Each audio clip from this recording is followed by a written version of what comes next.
Some innovative Ontario farmers are making the switch. They're growing and using switchgrass in place of other conventional crops. Let's take a look at what it takes to establish a productive switchgrass operation.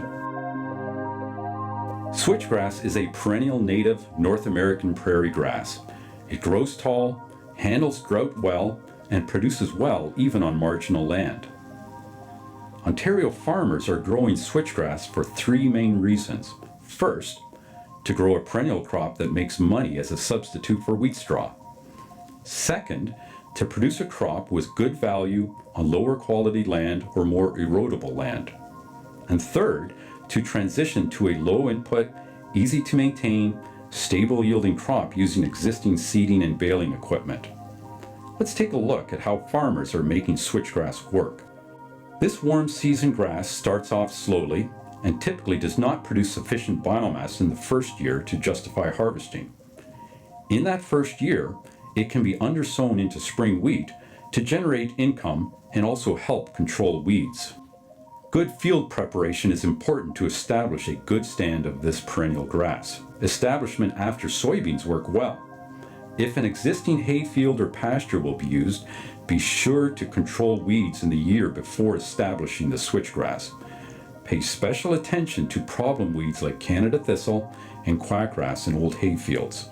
Clinton area farmer Don Knott is one of the early adopters of switchgrass in Ontario. One of the things I like about growing switchgrass is it's a crop that any farmer can grow. The methods of seeding switchgrass are very similar to establishing a crop of hay. We currently use spring wheat as a cover crop to plant with the switchgrass the first year, take the crop to harvest the wheat, take the straw off the field, and we usually have a perfect stand of switchgrass. Switchgrass is usually cut in the fall after the first killing frost and left in a swath over winter, allowing most of the nutrients and minerals to leach out. In the spring, the swath is raked and flipped to dry out, leaving a dry, carbon-rich straw. Switchgrass straw has many uses: livestock bedding, mixing in a ration, combustion, mushroom compost, horticultural mulching, erosion control, construction site insulation, and it can even be pelletized for use as an absorbent for chemical spills. The dry biomass is baled with conventional baling equipment without modifications. Depending on the end market, the straw can be chopped when baled or left in longer strands. Growing switchgrass is like growing hay. The crop itself is the only product. There's no grain to store and market, and generally it is sold locally or used by the grower. Bale storage is key. Some farmers have dedicated storage buildings, others stack and tarp the bales outside, and some farmers plastic wrap their bales. Jamie Fisher, president of the Ontario Biomass Producers Cooperative, is another early adopter. In terms of handling switchgrass, we use all our conventional hay equipment, discbine, rakes, and the big square baler, exactly the same as we would handle hay, except for the time of year.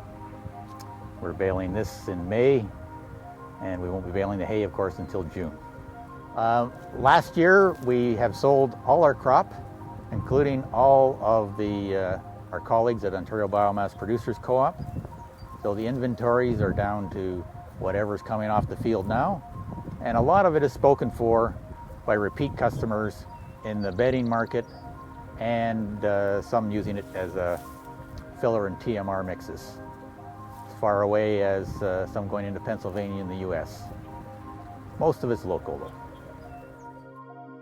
To find out more about growing switchgrass and about switchgrass markets, contact the Ontario Biomass Producers Co-op.